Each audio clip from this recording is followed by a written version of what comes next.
Hello and welcome to Zero Pucks Given, the UK Ice Hockey Podcast. We are in partnership with the Hockey Art Co, hockey clothing for hockey people, worn by the best and hated by the rest. Listeners to Zero Pucks Given get a 10% discount on everything site-wide at hockeyartclothing.co.uk. Just enter the code ZP10 upon checkout to get your discount. This is episode 68. I'm Ben. Welcome along and Happy New Year. We've got the match reports from an exciting week in the Britton Division, the exclusive coaches' thoughts, and the player of the week. Also in the news, some movers and shakers in the Britton Division rosters. Josh Abbott has departed the Oxford City Stars and returned to the Guildford Phoenix in the Wilkinson.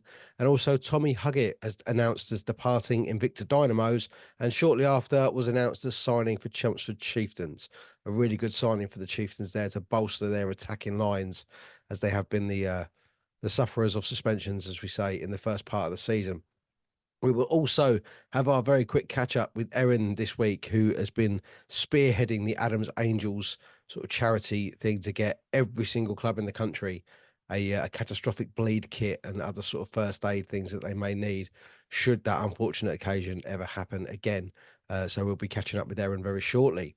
To the start of 2024 saw a very rare occurrence in the Britton Division, a mid-week game. And considering the start to the year is normally bogged down with illness, holidays, and other commitments, a good crowd was in the hangar to see two full rosters as the Solent Devils snuck a road win out of the Slough Jets, as Steve Osman started 2024 with a bang, scoring 4 goals and assisting the other that Liam Coleman got.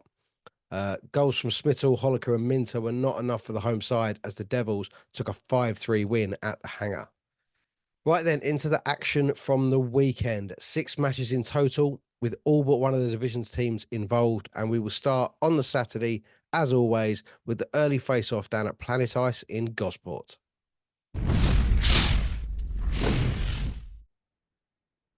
The Thunder rolled onto the south coast, missing a few but determined to provide a stern obstacle for the Devils. As is usually the case for Solent, as they are so good at home, they took an early lead when Oscar Evans scored on 2:47 for 1-0, assisted by Necrosavicius. Both teams exchanged penalties in the first period, but it remained 1-0. Into the second, and the visitors bit back early when Josh Hickman assisted Mark Austin on 22:03 to make it 1-1. The game continued to be cagey until the home side retook the lead when Scott Cooper assisted Mason Wild on 32:47. Just after the restart, Thunder took a penalty when Barrow sat for 2 on 33:11, and in the resulting power play, Alex Murray extended the lead to 3-1, assisted by Coleman and Steve Osman with his 700th career point on 33:52. The Devils would start the third on the penalty kill after Coleman took a slashing penalty on 39:38, and after the Devils killed the penalty off, they had a power play chance themselves when Coney sat for high sticks on 46:09. Both sides took penalties on 47:56 when Hutchinson and Howe sat for roughing and cross-checking respectively. After the Thunder returned to full strength, the Devils pushed further ahead when Osman and Lackey assisted Alex Murray for his second on 4-1 on 48:57. A man of the match for Dan Norton for the Thunder, facing 70 attempts, and Steve Osman continues his second consecutive man of the match as the Devils make it 4 points from 4 so far this week before heading down to Invicta on Sunday. On Saturday, Invicta headed up the M40 to Oxford and found the Stars in sparkling form at the start of 2024. It took just 14 seconds for the host to take the lead when Dylan Hullaby assisted Bailey Hine-Pitcher for 1-0. On 6:10, Stevenson took 2 for roughing, and in the resulting power play, it was the Stars who scored when Hullaby went unassisted on 7:47 to make it 2-0, short-handed goal. Just over a minute later, the Dynamos pulled themselves back into the game when Tom Saw scored on 9:01, assisted by Laschek and Springer Hughes. Chances at either end saw both goalies coming out on top, but on 17:13 it was a tied game when Tom Saw netted his second, assisted by Laschek and Bell for 2-2. Into the second, and the turnaround was completed when James Laming scored for 3-2 on 23:49, assisted by Thune and Bronyman pouncing on a defensive error. The Dynamos then scored again, but it was ruled out. The Stars then made it a level game when Travis Penny scored, assisted by Williams for 3-3 on 26:15. Shortly after the restart, the visitors retook the lead when Ruskin Springer Hughes went unassisted to make it 4-3 to the Dynamos on 27:27. The Stars were creating their own problems in the D zone, leading to the Dynamos extending their lead when Brandon Chard, assisted by Lillis and Harris, made it 5-3 on 32:16. On 36:46, the Stars made a one-goal game when Hind Pitcher assisted Hullaby for his second to make it 5-4. Into the third, a miraculous work by Owen Ryder kept the visitors in the lead before they extended it again when Dan Scott scored, assisted by Broddyman on 47:57 for 6-4. Shortly after the restarts, the Stars fired back through Ben Neversell, assisted by Harris for 6-5. But on 51:08, Broddyman took two for slashing, and in the resulting power play, an error from Miller in the Stars' net allowed Invicta to grab a short-handed goal through Stano Laschek, assists to Springer Hughes and O'Neill. The Dynamos made it 7-5 on 51:30 with a short-handed goal. Despite some power play attempts in a short period with an empty net, it finished 7-5. A much improved performance from the Stars, but the strengths of the visitors shone through in the end. After the game, Carl Catlin caught up with the Stars head coach, Shannon Taylor. Game reaction with Oxford City Stars coach Shannon Taylor. Shannon, tough result really, but a much improved performance over the 60 minutes. Yeah, it's always frustrating when you come away with a loss, naturally, but we've had a very tough 2023. I asked the guys to work their bag off, to do everything that I ask of them. And what was really nice is that we can start to see the style and the systems that I'm trying to input come into fruition. So, yeah, very disappointed with the result, naturally, but I'm really enthused by the level of performance. It was a much more competitive game from our side. So, yeah, lots and lots of positives. Yeah, the shots on goal reflected what you've just said there, Coach. 47 for the visitors, 43 for ourselves. After the first period, 2-2 on the board. What was the difference in the second, did you think, from Invicta? I think it was just, we took the foot off the gas, I think, for the opening 5 minutes of the second period, which was a little bit disappointing. We then spent the next 5 minutes trying to recover from that and just understand where we were kind of misplacing the passes and doing some silly things. And then the last 10 minutes of the second period, we were back to our best. So, it was a shame. We took 5 minutes off, which is disappointing, but overall, the performance was really, really strong. We were able to recover that. We didn't let our heads drop after a couple of silly errors. So, all in all, there's huge amounts of positives to take from the performance. Cool. Player of the game, Dylan Hullaby, a very solid performance from the import. Yeah, it was nice to see. And, Dylan fully deserved his man of the match. The nice thing is I could have given that to any number of guys today. There were probably 5, 6, maybe even more players that deserved the man of the match nod. So, yeah, I think it's nice to see him get a bit of personal recognition. He had a great game, scored a very nice goal from a horrible angle. So, yeah, lots of things to look up for. The final game of Saturday night saw the Chelmsford Chieftains head airside to face the Slough Jets, reeling from their midweek defeat to the Solent Devils and making a good start to this tie, the first of a double header between the two. The home side took the lead on just 46 seconds when Seb Moore assisted Jack Goodchild for 1-0. The Jets killed off a lingering penalty in the 6th minute before the visitors equalised with a goal from Alan Lack, assisted by Cam Bartlett on 10:36. A few minutes later, Chieftains turned the game around when Cam Bartlett went unassisted for 2-1 on 13:42. However, the Jets hit back quickly when Christian Moore went unassisted on 15:51. On 18 flat, the Jets took a bench penalty for too many men, and on the power play, the home side managed to pick the pockets of their visitors and take the lead when Jack Goodchild went unassisted to make it 3-2 on 18:38, short-handed goal. Into the second, and Alan Lack took an early cross-checking penalty, which the Chieftains killed off, but he sat down again on 31:22 for charging, and in the resulting power play, Jacob Minter assisted Christian Moore for his second to make it 4-2 on 32:46, power play goal.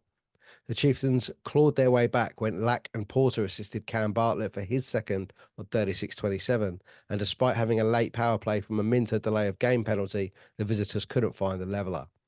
Into the third, and they did find it when Maltsev assisted Ollie Baldock for 4-4 on 41:51, but the game, as it had been doing, ebbed and flowed back in favour of the home side when Christian Moore completed his hat-trick, assisted by Hemmings Mayer on 45:28 to make it 5-4. Shortly after, Holliker and Goodchild laid on for Seb Moore to make it 6-4 on 47:57, and after Alan Lack sat for his third penalty of the game, this one for slashing on 54:23, the Jets compounded the Chieftains' misery when Jacob Minter made it 7-4 on 55-10 power play goal. That's how it stayed. Man of the match performances for McGibbon and Baldock, and all back to Chelmsford for Sunday night. Sunday night then saw the return to the Riverside for the Chieftains and the Jets, and the first period was very tight, no quarter asked or given, until the game exploded on 13:33 when the Chieftains thought they'd taken the lead. However, goalie interference was called, and probably rightly so for me. There was a definite contact on the keeper, and you'd certainly not want it to stand if it was scored against your team.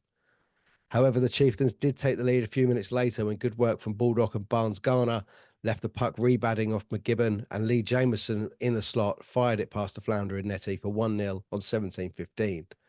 Into the second, the home side came out with a singular mindset to control the period, and that they did. Starting when Baldock fed Porter down the left, and he cut the puck across the circles for Halden Barnes Garner to tuck home from the slot for 2-0 on 24:37. Straight from the restart, the Chieftains extended their lead when Jameson released Damon Porter on the odd man, and McGibbon blinked first as Porter tucked the puck neatly past him for 3-0 on 25:03. Slough called timeout, and although Chieftains bossed the remainder of the period, including a tilt between Grant Bartlett and Lewis English, it remained 3-0. Into the third, and the Jets had an early power play chance when Dan Hitching sat for 2 for hooking, but the home side killed it off, and upon returning to full strength extended their lead again when Grant Bartlett poked forward to Sasha Maltsev, who went through one-on-one, drew McGibbon out and slotted past him for 4-0 on 45:11. Shortly after that, great defensive work by Lack fed the puck to Cam Bartlett, who released Grant Bartlett over the blue line into the right circle and smashed home top corner for 5-0 on 47:51. As the Chieftains pushed again, they found themselves on the penalty kill when Lack sat for 2 for roughing, quickly followed by Jameson for holding, and in the 5-on-3, the Holy Trinity struck, robbing Lauday of a well-deserved shutout. Seb and Christian Moore fed Jack Goodchild, who finished well for 5-1 on 50:29 power play goal. The game continued to be a bit spiky, and the penalties continued as Ty Cathcart sat for 2 for a cynical trip on Baldock, and in the resulting power play, Russell and Baldock assisted Sasha Maltsev for a close-range finish for his second to make it 6-1 on 57:44 power play goal. On 58:18, Rayner sat for 2 for boarding, and in the resulting power play, Seb Moore pulled one back for the Jets on 59:08 power play goal. A game apiece in this double-header, both will be frustrated at the game they lost, but thrilled with the game they won, keeping the pressure on the league leaders Streatham, where we head to next. The Oxford City Stars head to the high road as the league leaders return for 2024, and they made a good start against their visitors, who aren't having the best of times, still trying to get their roster to click. Streatham welcomed back team captain Ryan Watt, and on 4:04, he was awarded a penalty shot and duly slotted past Miller for 1-0. The Redhawks pushed again, and after a series of rebounds, including the puck coming off both posts, Josh Ely Newman, back from suspension, made it 2-0, assisted by Ben Ely Newman and Miles on 5:56. A tight period aside from the penalty shot and the rebound. Perhaps Oxford were looking to put the cat amongst the pigeons on this Sunday night in South London, but as the second got underway, the home side expressed their dominance, and after killing a bench penalty, they made it 3-0 when Skokan and Painter assisted JJ Pitchley on 24:15. 4-0 when Painter and Josh Ely Newman assisted Ethan Lane on 26:26, and a few minutes later it was 5 when Burnett and Martin assisted Ziggy Beasley to finish just from the right of the slot, 31:34. The Redhawks weren't done there either, as Painter grabbed his third assist along with Pitchley and Ethan Lane to grab his second goal of the game on 33:08 for 6-0. After a short delay for a repair to the bench wall, the home side pushed further ahead when returning captain Ryan Watt got his second of the night, assisted by Painter on 35:55. Into the third, and the Stars were struggling to maintain any sort of offensive pressure, and if not for Miller, could have found themselves even further behind. The home side did, however, add to their tally to make it 8 when Ziggy Beasley got his second goal on 44:57, assisted by Josh Ely Newman and Jared Lane. Shortly after, it was 9 when Briggs and Toombs assisted Russell Martin on 46:27, and Toombs got in on the act as well on 47:24 with a top corner finish from close range for 10-0.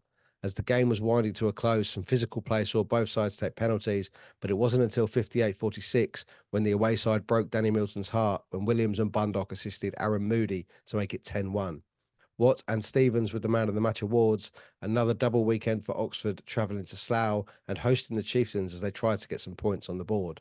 After the game, Streatham Redhawks player coach Ben Painter, a great game for him with 4 assists, gave his thoughts to ZPG. Yeah, we went into the new year with a single header weekend against Oxford. Just one game on the Sunday at home, and yeah, it's I wasn't really sure what to expect, to be honest. Going into that game, Oxford are a team that have had a far more positive sort of performances as of late.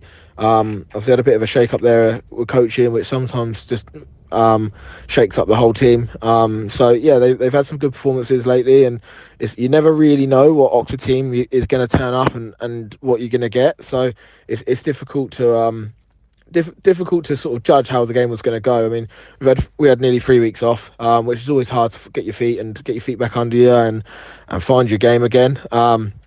But we had a skate Thursday, and I was really pleased with the intensity and the work rate of the boys. Everyone seemed excited to be back, so I think that helped. And we went into this game, and I wanted us to be on the front foot right from the start. I wanted us taking the game to them in our own building. It was busy crowd, and it was good to sort of take control of that game early on and really dominate possession from start to finish. Really, and I think really like in a game like that, it's quite easy to get away from the little things, especially when the score starts to get ramped up a little bit. On past teams I've played for, guys have got a bit selfish maybe and looking for points and things like that, but we haven't had any of that this year. It's been refreshing to see that all the boys are sort of buying into playing the right way, no matter what the situation is, and we maintain them good habits. And yeah, I was pleased with the performance, and the boys really did sort of buy into how we want to play, and hopefully we can continue through January the way we went through December. We're really starting to find our mojo a little bit, and it's good to see sort of our performances are starting to get really consistent now. So yeah, it was good to get started, and yeah, we look forward to going and playing a double header against Invicta next weekend. It should be a real good weekend of hockey.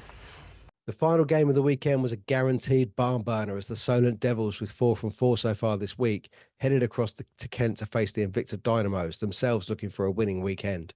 The game started at a frantic pace, and the home side took an early lead when O'Neill and Laschek assisted Tom Saw for 1-0 on 1:37. On 2:33, Lillis took 2 for cross-checking, and Solent hit back immediately when Murray assisted Mark Pitts for 1-1 on 2:52 power play goal. The early turnaround was then completed when Necrovicius assisted Dan Lackey to make it 2-1 on 3:13. However, the home side hit back when Saw and Bell assisted Stano Laschek to make it 2-2 on 6:12. After that crazy start to the period, it seemed to settle and both sides found a rhythm. Into the second, and the pace returned to the game, and it was flowing until 33:20 when Laschek turned provider again for Ruskin Springer Hughes to make it 3-2. However, the Devils weren't going down without a fight and equalised again with the first goal reversal as Pitts assisted Murray for 3-3 on 39:45. Into the third, and a bench penalty for Solent for too many men on 48:33 gave the Moes a man advantage, and they took it when Bronyman and Springer Hughes assisted Tom Saw for his second for 4-3 on 49 flat. The game continued to be tight with chances at both ends, but it was the Devils who struck when Perella Fox assisted Dan Lackey for his second on 57:20 to make it 4-4. Into overtime we went, and after the Moes went close, a break by Osman saw him brought down, but he missed the resulting penalty shot. After 5, it remained 4-4, so it went to penalties. The goalies without doubt having the best of the shootout as both sides take 10 penalties. The winning one for Solent coming from Drew Campbell after he scored and Taylor stopped Mads Thune. An incredibly dramatic game down at the stables after a 3-point weekend.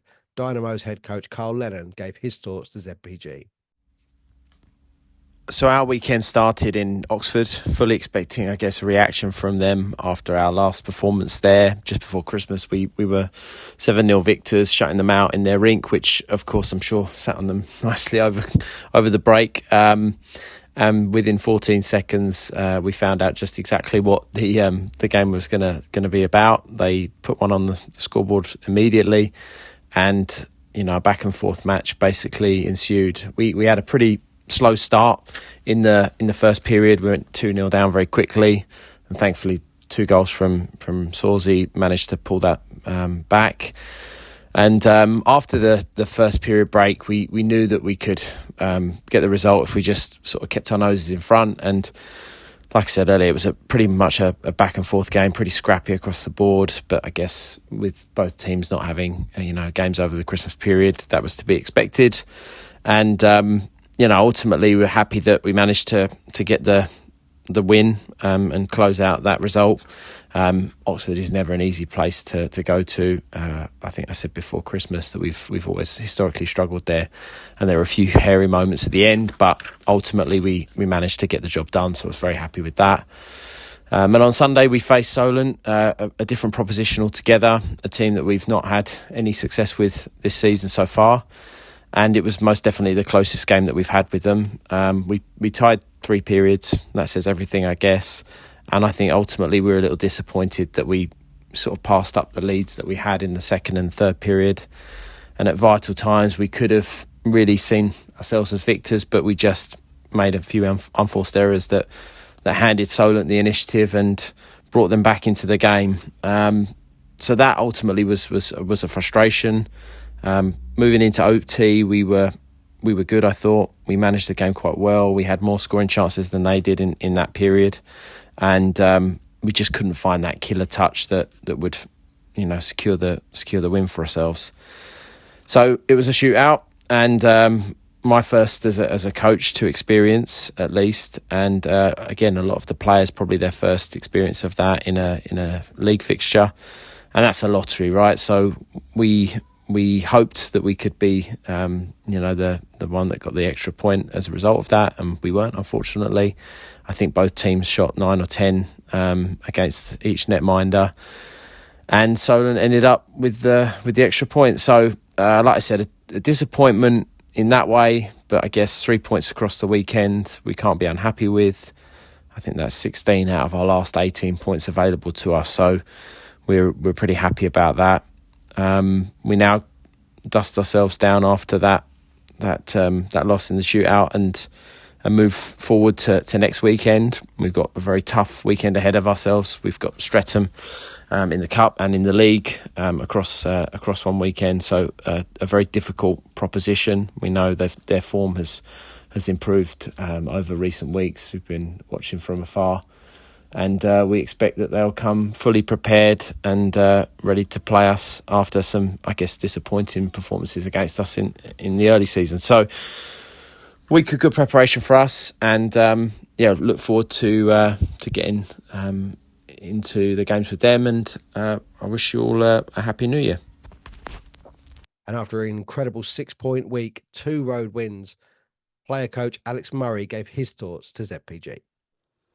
Yeah, obviously delighted with this week for us. I think coming into the start of the 2024, it was important for us to start off on the right foot. And I think having the 3 games on the bounce with the Wednesday rescheduled game with Slough was always going to be a difficult one, with guys coming from work, finishing late and arriving either during warm-up or, as the national anthem were playing, we had some guys still getting kit up. So I think it was a bit of a free hit there against Slough, and the guys actually played really well. Slough themselves played well.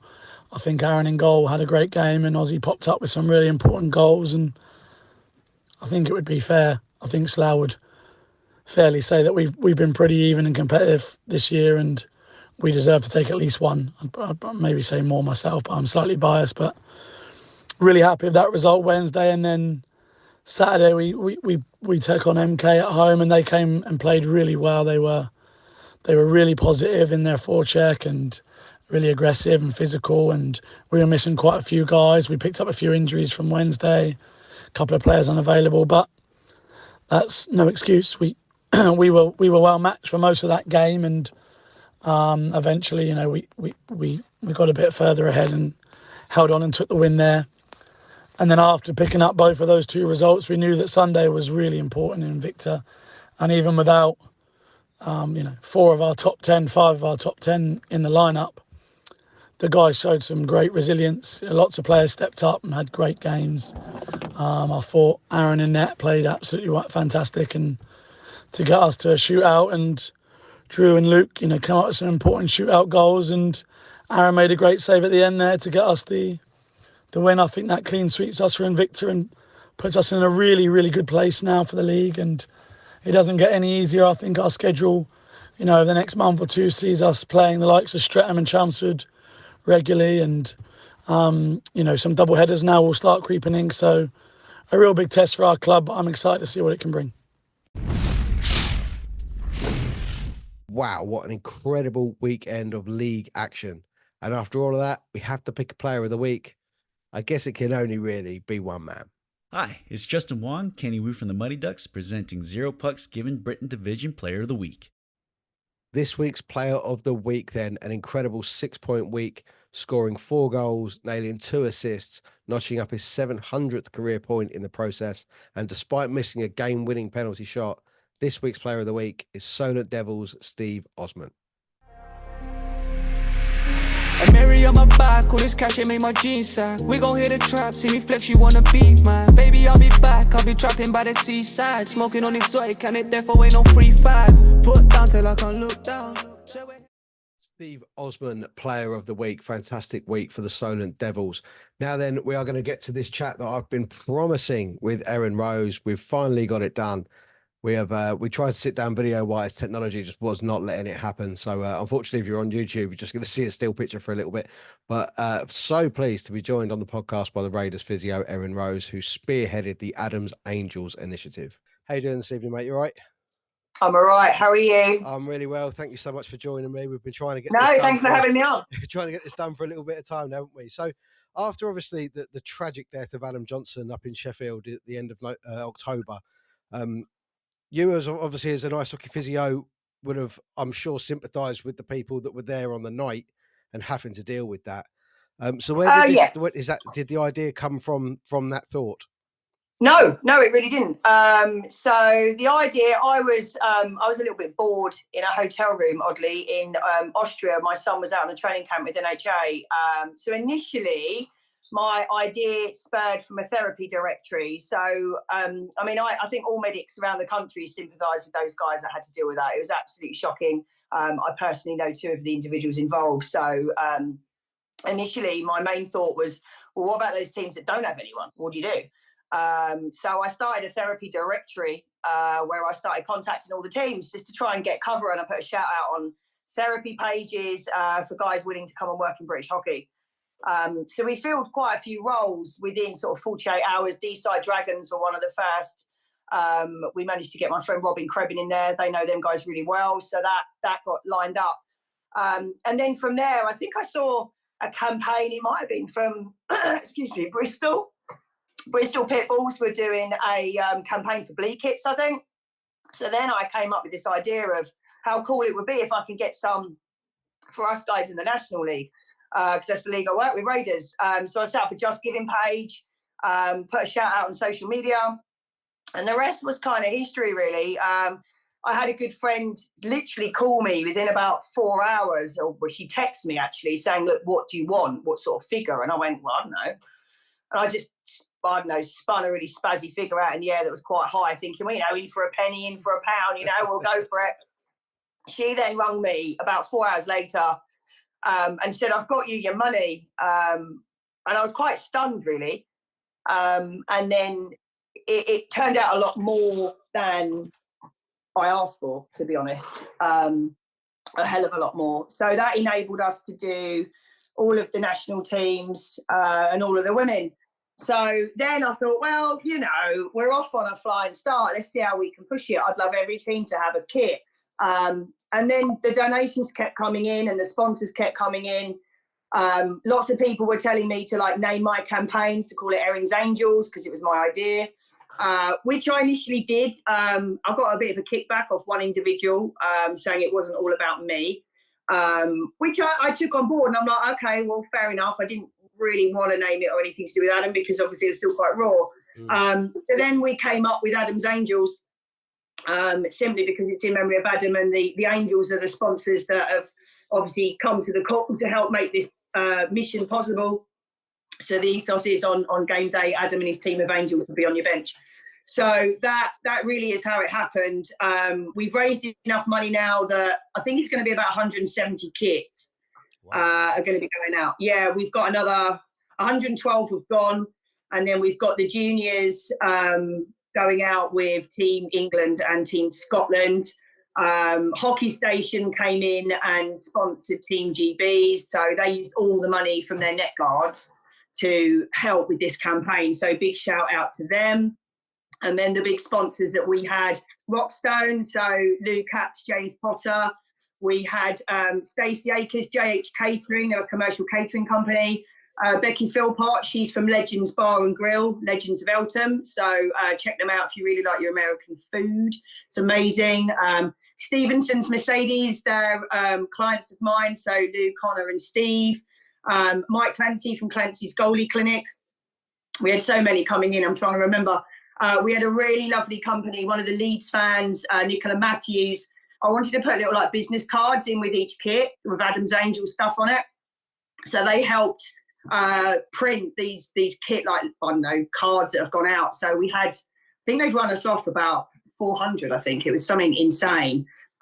So 200 have been used and utilised, and then we've got more going down in the pipeline. But she works for a company called the Hague Group.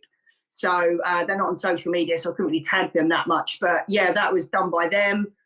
So yeah, it's been pretty nuts, really, when you look at it, of what was achieved. But as I said, it wouldn't have been possible without the sponsors and the general hockey family that I think them alone raised $3,000 just over. So yeah, it was pretty amazing. You can never really underestimate the hockey family and everything they do. Can't indeed. They're a special breed of people, I have to say, and it's beautiful to be part of sometimes. So yeah, it's a unique and amazing sport, and I think unless you work in it or you're involved in it, you don't quite appreciate it. So yeah, it was pretty something special. Yeah. So you've now supplied catastrophic bleed kits to every team in the National League. The one. Yeah. So we've pretty much done. Yeah, we've done every team in the National League, National 1 North and South, National 2 North and South, the Scottish National League, the Paras. We've done the Elite League. We've also done the Women's Elite League, Women's National 1, Women's National 2. One kit's going to be going down to the Ozone. We've got the GB Ice Crushers. They're going to be getting a kit. We've got 43 junior clubs. They're going out and getting kits. We've had 7 go to Team GB. That went to Dr. Matt Robbins last week, or they did. And then on top of that, we've also got 4 going to Team Scotland and 8 going to Team England. Excellent stuff. You can't really argue with the effort that you've put in. As you said, I know you didn't want it to be all about you, but someone had to kind of get that initiative out. Well, someone had to spearhead it, and I suppose it's the joys of ADHD.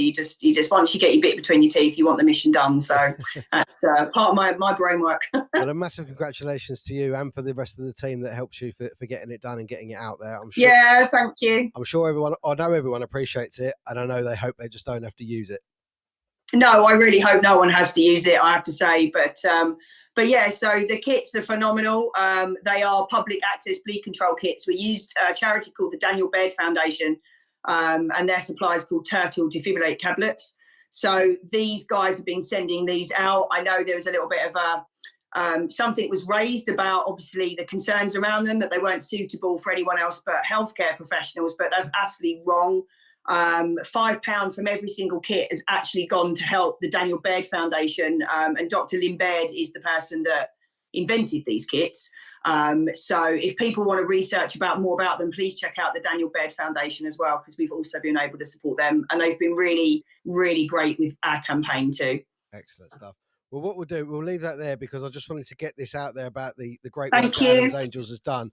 But you're an incredibly busy person, and we'll try and nail you down and get a good sort of 20 minutes, half an hour, and chat about it. We will do. Thank you. Nice one. Cheers. A massive thank you to Erin Rose for joining me on the podcast. It was so good to finally get that chat done and get that news out there about all the incredible work that Adam's Angels has done since its inception. And a massive congratulations to Erin and all the other sponsors and fundraisers that have been involved in that project. Fixtures for the coming weekend then. All 8 teams are in action. The Saturday sees the City Stars travel to the Slough Jets for retro night, so those green jerseys are out again. 6:30 face-off at the Hangar. And the first of a double header as the Streatham Redhawks host the Invicta Dynamos for a 5:30 face-off on the High Road. Sunday then sees that return as the Redhawks head to the stables for a 5:45 face-off at Invicta. The Thunderdome will see the Slough Jets face the MK Thunder in a 6:45 face-off from Planet Ice Milton Keynes. And the Chieftains make the trip to the Oxpens to face the City Stars And finally, the Solent Devils, buzzing from their 6-point week, will head to the Sapphire to face the swashbuckling Buccaneers. Thank you to everybody for listening. A massive happy new year to you all. Welcome back. We've got some great content coming up in the next few weeks and some exciting news about the podcast coming as well. So make sure you follow on all the social medias, subscribe on all the listening platforms and YouTube. Check out the ZPG merch store via the link tree on the socials. And of course, don't forget to check out hockeyartclothing.co.uk and get your 10% discount off everything site-wide using the code ZP10. Once again, thank you for listening, and I'll see you next time.